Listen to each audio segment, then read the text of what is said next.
So I think we don't want to hear about that. Not at this stage. I believe it is a two-way street. Can you hear me? It's a two-way street. If you have a questions, they are endeavoring to answer that. Okay, we don't have to agree with the answer. Okay, we don't have to agree with the answer. Our aim is to elicit information from them. Obviously, what we are trying to achieve is to move away the LRT station, LRT alignment from the river. So they say they are looking at it. They are trying to find other alternatives. If that happens, well and good. If it doesn't happen, obviously we're not going to give up and say that, oh, never mind, you can have your LRT. We're still going to carry on engaging and do what we can. But at what Dato mentioned, his point is that let's not talk about this. We just don't want that. Yeah, I think they really heard that loud and clear. But if there's any other points for discussion, let's ask those questions. There's one question over there, Dr. Ali. After that, Madam, I'll pass it to you. Okay? Hello, hi, good afternoon. My name is Dr. Ali. I'm from Dawasa Utama. I think I came here with a lot of pessimism. I think thanks to Prasarana, it just increased a bit more. I think comparing it with people down south, I think it's very unfair. Recent events have made our life more severe. And I think comparing with Singapore, we are like langit dan bumi, Malaysia. It's too far, even currency is so horrible. Right? So please don't compare the way you manage your work with what Singaporeans do. Being with two companies, with Singapore, with Khazanah as well, so I can see how we are, number one. And I think we are located in Damansara Utama, nice neighborhood, very good citizens. We pay our taxes, we love each other very well.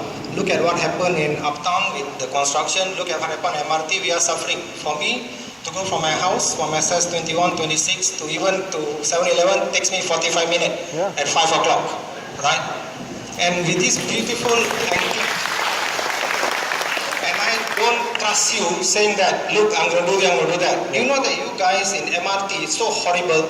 Any concession you do, you know how much flooding that happens? And I'm the one of the most, you can Google my name, Dr. Muhammadi, how many complaints I've made, nobody responded. Suddenly out of the blue, you close this lane. Go to Samantha, suddenly they close. You go all around. Now at night, we close after Bandar Utama. We don't even know. It takes one whole round. Every evening, our transportation from my work to the office increased by almost 1.5 hours because of you all. We are not compensated for that, right? How can I believe that you're going to actually take greater care and do something here and make everything look like fairy tale, right? First and foremost, the question that raised to my mind, why are you building another LRT station which is so near the MRT station? It's a whole lot of money. And you want to build a pedestrian bridge for what? Have you committed the money to some tenderer who's supposed to bid for it? Right? Is it?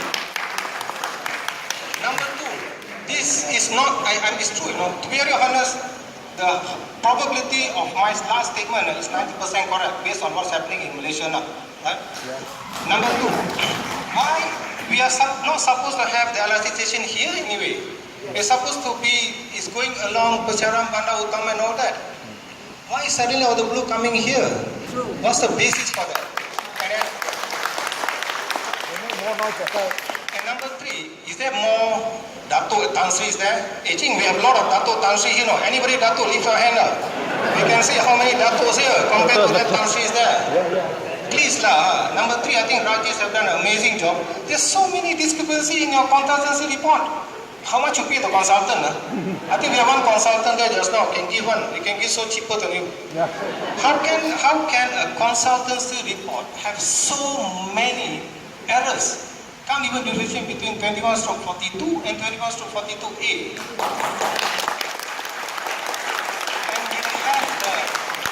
And you want to compare us with the people down south? Come on, Lawal. Hey, I'm very nationalistic. I work in many government-owned companies as well. Very nationalistic fellow. But come on, this is ridiculous. How can I? Actually, I'm a doctor. I think I'm going to take Prozac after this, after coming to this. Because of you, I'm going to take Prozac. Right? How can you, a I think you are a good guy, sorry lah. How can Prasarana come in front and tell us, hey, trust me, give me the project, I beautify Kampung Kayuara. Give me the project, I make sure I put all these pylon line, don't know who's going to get the contract, no noise come. Right? Give me the project, beautiful, we're going to get it. By the way, I also need to make money because here, very big catchment area. Who the hell cares? We want to have a decent transportation system. We deserve it. We pay taxes, I think we pay a lot of taxes. Downright, right? But don't put it to us as though we are supposed to be blamed for not helping you guys to build something we are supposed to do in the first place. Thank you very much. Don't need it.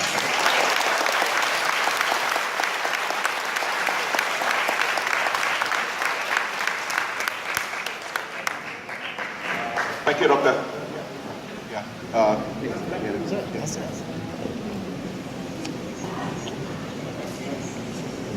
I'm Madam Tan from Road 3. I've been a resident here for over 35 years.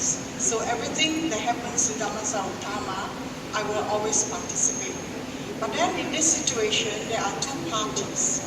And I think we have to find a compromise.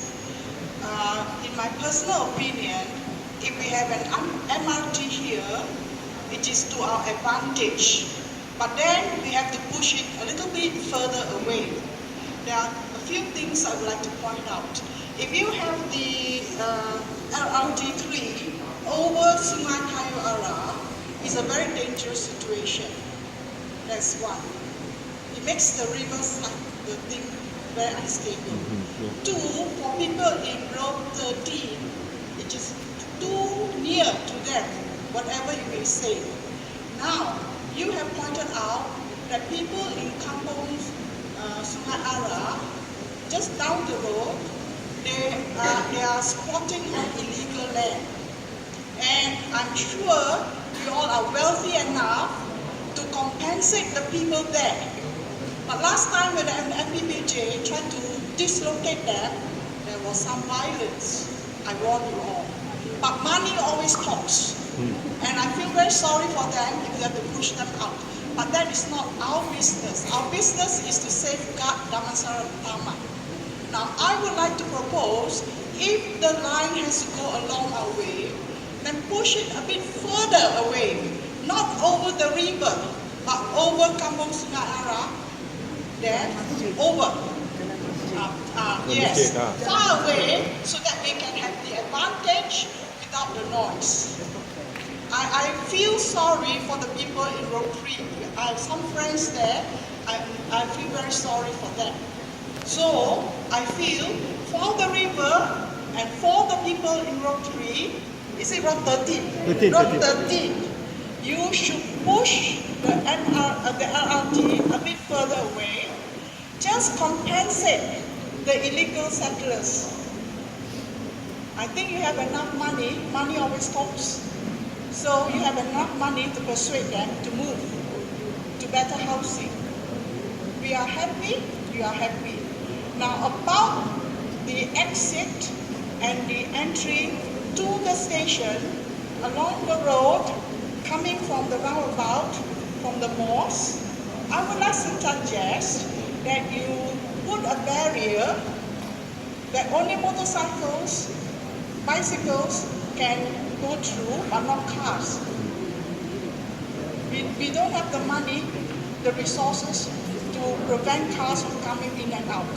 So this will prevent cars from using the road. The people along there, I have friends there also, that they will not be subjected to cars going in and out. Thank you.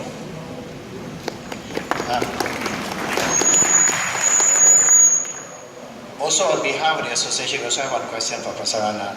I think this is a policy question. For what we understand, any major project like LRT3 would require it to be as part of a local plan under the Town Planning Act, local plan of Petaling Jaya. Obviously, there will be various revision of the plan. For what we understand, as it stands now, LRT3 is not part of the local plan. If it is not part of the local plan, could it still be allowed to go on? Because that was precisely the same argument that the Damansara Utama Resident Association, we supported the KIDEX, against KIDEX, we were part of it. we are not fighters, we are just here to fight for our rights. So we just want to pose that question as well. Okay?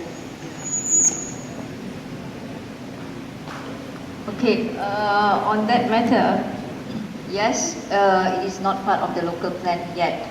Okay, but we have submitted our, they call it Laporan Cadangan Pemajuan to JPBD Selangor. It has been done, and there will be a sitting on that, discussions, and then it will be bring on to the MTES. So once MTES approved, then it will go to the local plan. Yep, that's all.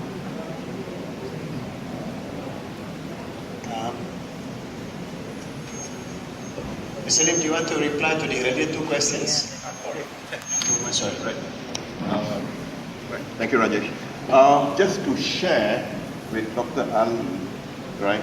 Dr. Ali, wish to clarify that we are part of LRT3 as well as the LRT line extension project. We are from Prasarana. The MRT that you are seeing in Bandar Utama and all that, that is developed by MRT Co. It's a different entity, right? Yeah, right? What we do in our existing project, when we are building the LRT line extension project, what we do is we do engage with we cannot be engaging everyone, right? But whenever there is a road diversion, whenever there's a road closure, we would issue a press statement. We would work closely with the Residents Association to tell them that this is happening, and they in turn would, within their network of WhatsApp group, SMS group, email group, and whatever not, they would inform the residents of the closure and all that. Yeah. So just to clarify that we are from a different organization. Of course, it is always a confusion over that. Yeah. But at the same time, just to let you know, once the MRT is ready, then Prasarana would be the ones operating it. Again, there would be some confusion, but it is ongoing, and we are trying to see between both organizations how we are going to sort this out. Yeah. But thanks for bringing that up. Yeah. And then to the concern raised by Madam Tan, yes, we would look into all those concerns. Like I mentioned, it is still a plan. Once it is solid, then all this would be put in place. A more concrete plan would be put in place. Yeah. Thank you. Rajesh, you want to? In fact, that was our proposal.